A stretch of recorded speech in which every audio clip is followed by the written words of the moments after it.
ఎప్పుడూ ఈడీలు ఆర్టిఫిషియల్ చేస్తారు.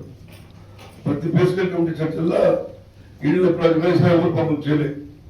Demand genuine ఉంది అన్నట్లు కావచ్చు, కష్టపడుతుంది మన కార్మికులను కావచ్చు, వాళ్ళ ఇబ్బందులు వాళ్ళు పడ్డారు. కానీ మధ్యలో ఇక్కడ కూడా వాళ్ళు ఆర్టిస్ట్ చెప్పలేదు. ఎందుకంటే గతంలో ఒకసారి ఆర్టిస్టులకు గుర్తుంటారు. రామ్మోహన్ రావు ఉన్నప్పుడు ఈడీలు ఉంటే నేను చర్చలో పాల్గొనని లేచిపోయినట్టు ప్రభుత్వం ఇన్వాల్వ్మెంట్ అయ్యి ఈడీని పక్కన చెప్పి ఇట్లా పెద్దలు గౌరవ ఎంపీ గారు దశలో మంత్రి గారు డిప్యూటీ సీఎం గారు మరి నీ ఆర్థిక పరిస్థితి ఉందన్నప్పుడు చెప్పిండు రోజు గారు నా నష్టాలనే ఉన్నా కానీ కార్మికులు గట్టిగా పనిచేస్తున్నారు, మేము మంచి వాతావరణం నెలకొల్పింది, ఖచ్చితంగా ఏదో చేస్తాను మేము పేరు చేస్తామని ఎంపీ గారు చెప్పడం జరిగినారు.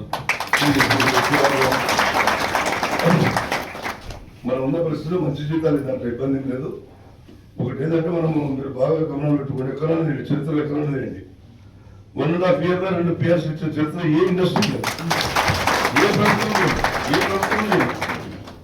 మనకు 15 నుంచి రావాల్సిన జీత భత్యాలు 23 వరకు కూడా మనకు ఎక్కువ లేదు. 13 రావాల్సిన బాండ్స్ లేవు. ఒక్క డిఏ కూడా పెండింగ్, ఈ నెలలో ఒక డిఏ కలుస్తుంది, ఈ నెలలో ఒక డిఏ కలుస్తుంది. పిఎఫ్ కోఆపరేటివ్ సొసైటీ సంబంధించి కొంత తెలుపుకోగలిగాం, పూర్తి స్థాయిలో తెలుపుకోగలిగాం, కొంత తెలుపుకోగలిగాం. అందరికి కృషి ఉంది. మరో రికార్డు బ్రేక్ ఉంది. మీరు ఎక్కడున్నా చూడండి, మహాలక్ష్మి స్కీమ్ 48 hours లో సెక్రటరీ రాలేదు. Only Telangana 48 hours secretary. కొన్ని మహాలక్ష్మి దాంట్లో కొంత పొరపాటు సార్ స్టార్టింగ్ లో మనకు కొంత ఇంటర్నల్ మీటింగ్ గా చెప్తున్నాం సార్, కొంత టికెట్ ఎక్కువ చెప్పడం వల్ల కొంత పొరపాటు జరిగింది. మన మంత్రి గారి దృష్టి కూడా తెచ్చాం సార్. అటువంటి సందర్భంలో ఒక 2 క్లీన్ రికార్డు సర్వీస్ ఉంది సార్. కేసు మన మధ్యవర్గం ముందు దృష్టిలోకి వచ్చింది. మీడియాకు సంబంధించి సైతం ఒకటి 24 సర్వీసుల క్లీన్ రికార్డు ఉంది సార్. నారాయణ వాళ్ళకు ఈడీ గారు కూడా కృష్ణ మిమ్మల్ని రిక్వెస్ట్ కన్సిడర్ మంత్రి గారు కూడా మీకు కూడా చెప్పిన సార్. ఎందుకంటే మేము కొన్ని ఛానల్ సార్ డివిజన్ ఛానల్ కొంతమంది ఇక్కడ అప్పీల్ కన్సిడర్ చేస్తారు కాబట్టి ఆ ఛానల్ తీసేసి మీ లెవెల్ పెట్టుకోండి సార్. ఎక్కువ ఇబ్బంది ఉండవు, మీ లెవెల్ పెట్టుకోండి. గతం కన్నా కూడా రిమోట్ తగ్గినాయి. గతం కన్నా ఫ్రాడ్ వెళ్ళేది ఎప్పుడు లేదు. ఎక్కడో పడుతున్నారు మిస్టేక్ కూడా ఫ్రాడ్ చిత్రీకరించి మన ఉదాహరణ కూడా చెప్తుంది సార్. బ్యాంక్ స్టేట్ టికెట్లను చింపి కింద వేసాడు బస్సుకి ముందు డీటెయిల్. మీరు సార్ పెద్ద కూడా చెప్పినాం. అప్పటికి ఏదైనా ప్రస్తావన వస్తారో ఏమన్నా సార్ డీటెయిల్ అందరూ ఇస్తా, ఈ నెలలో అందరూ ఇస్తా, ఏమి వల్ల మీరు మాట్లాడినట్టు చెప్పండి. మన చేతులు లేవు, చేతుల్లో మాట్లాడుతున్నారు. అప్పుడే మంత్రి గారు చెప్పారు. అంటే సార్ ఏంటంటే ఓపెన్ గా ఎక్కడైతే సమస్యలు చాలా సందర్భంలో మాకు తెలిసే ఫీడ్బ్యాక్ ఇస్తాం. చిన్న చిన్న విషయంలో ఎందుకు ఇబ్బంది పెడుతున్నారు కార్మికులను, ఎక్కడో పరిష్కారం దొరకాలి కదా. మేము కూడా సార్ ఎక్కడో పొరపాటు జరిగినప్పుడు ఏదో లెవెల్ దానికి పరిష్కారం దొరకని కోరుతున్నాం సార్.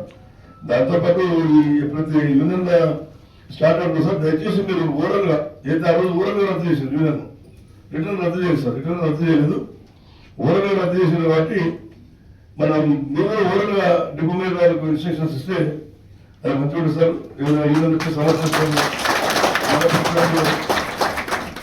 ఆ సమస్యను విని పరిష్కరించే ప్రయత్నం చేయమని. సమస్యలు వినడమే సగం పరిష్కారం చెప్తారు సార్. మేము చెప్తాం ఇన్నాళ్ళంత గ్యాప్ ఉండడానికి కూడా కారణం ఏంటంటే సమస్యలు వినకపోవడమే. ఎక్కడైనా ఏదైనా తీసుకుంటే సమస్యలు వింటే సగం పరిష్కారం దొరికిపోతుంది. అటువంటి పరిస్థితుల్లో ఒక స్వేచ్ఛావాయుడు ఒక కార్మికులు తీసుకొచ్చిన ఘనత మీకుంటుంది సార్. ఇన్ని మేము చెప్పినా అది మీకు ఆ ఘనత ఎప్పుడు ఆర్టిస్ట్ కార్మికులు మీరు రుణపడి ఉంటాం సార్. మీరు ఎక్కడున్నా ఏ డిపార్ట్మెంట్ ఉన్నా ఎక్కడున్నా రేపు భవిష్యత్తులో డీజీపీ అయినా కూడా మా ఆర్టిస్ట్ కార్మికులు అయితే మీకు రుణపడి ఉంటాం సార్. సార్ ఇంకో విషయం సార్, కొద్దిగా ఈ మీరు ఒక ప్లాన్ చేస్తారు. ఏది ఫైనాన్షియల్ గా మెట్రో వాళ్ళు ప్లస్ మనం ఫైనాన్స్ లోన్ బిల్లు ప్రయత్నాలు జరుగుతున్నాయి. బహుశా సఫలీకృతం అయితే ఎందుకంటే మాకు మంత్రివర్గ కమిటీ చెప్పిన వాళ్ళు హెచ్ఎండి వాళ్ళు మెట్రో రైలు 15,000 కోట్లు మనకు 9,000 కోట్లు లోన్ పెడుతుంటారు. లోన్ బిల్లు లోన్ వస్తే మన అప్పులన్నీ తెలిపోతాయి. సింగిల్ ఫ్రీ హ్యాండ్ తో మనం బయటకు వెళ్తే పనులు సార్. ఒక కుటుంబం సంసారం అప్పులు లేకుండా ఇస్తే ఎవరన్నా కొత్త జట్టు పెళ్ళింది జట్టు అప్పులు లేకుండా ఇల్లు సమకూర్చిస్తే వాళ్ళతో వాళ్ళ జీతం వాళ్ళ జీతం. మన ఆర్టీసీ కూడా ఇప్పుడు ప్రస్తుతానికి అప్పులు లేని ఆర్టీసీ వస్తే మీ చేతికి అందిస్తే ఎఫ్ఐ గారు కావచ్చు అందరూ చక్కటి పనిచేసే అధికారులు ఉండేలా మేము ఎక్కడ ఊపని చెప్తున్నాం. బార్డర్ దగ్గర సెక్యూరిటీ ఫోర్స్ ఏదైతే ఒక ఏకాగ్రతతో పనిచేసే సెక్యూరిటీ ఫోర్స్ ఉందో ఆ విధమైన ఫోర్స్ కింది నుంచి పై వరకు మన ఆర్టీసీ సార్ ఎక్కడ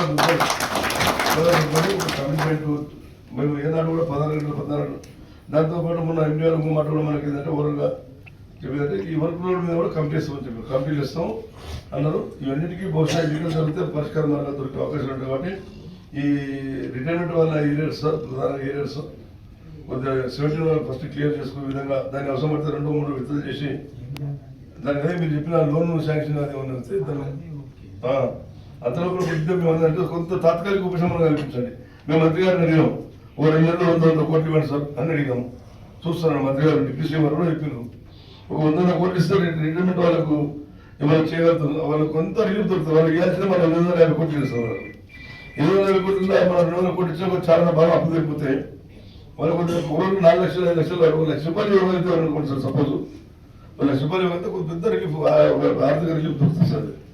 కాబట్టి కొద్దిగా మీరు పెద్ద మనసు చేసుకొని మన దగ్గర అయితే లేదు ఉన్న పరిస్థితి అది ప్రభుత్వం నుంచి రావాల్సిన డబ్బులు ఉన్నాయి మనకు. దాన్ని మీరు పట్టుదలతో ఖచ్చితంగా మన ప్రజలకు కూడా సంబంధం 2 రోజులు 3 రోజుల సమయంలో కూడా ప్రభుత్వానికి పెద్ద వ్యతిరేకమైన నిర్ణయాలు చేయడం ఇంకా మా వాళ్ళు కోపం అవ్వలేదు. గత ప్రభుత్వాన్ని వచ్చినప్పుడు ఎవరు పెద్ద రిసీవ్ చేసుకోవాలి, వాళ్ళు మా ధరలకు వచ్చిన సమయంలోకి వచ్చిన పెద్ద ఎవరు రిసీవ్ చేసుకోవాలి సార్. దయచేసి మీరు పెద్ద మనసుతో ఈరోజు మేము ఈ సన్మానం మాకు ఏదంటే చంద్రుడు నూరి పోగలాంటి మేము సన్మానం అన్నాం, మా బాధ్యత అన్నాం. చంద్రుడు నూరి పోగలాంటి చిన్న సన్మానం మీరు పెద్ద మనసు స్వీకరించాలని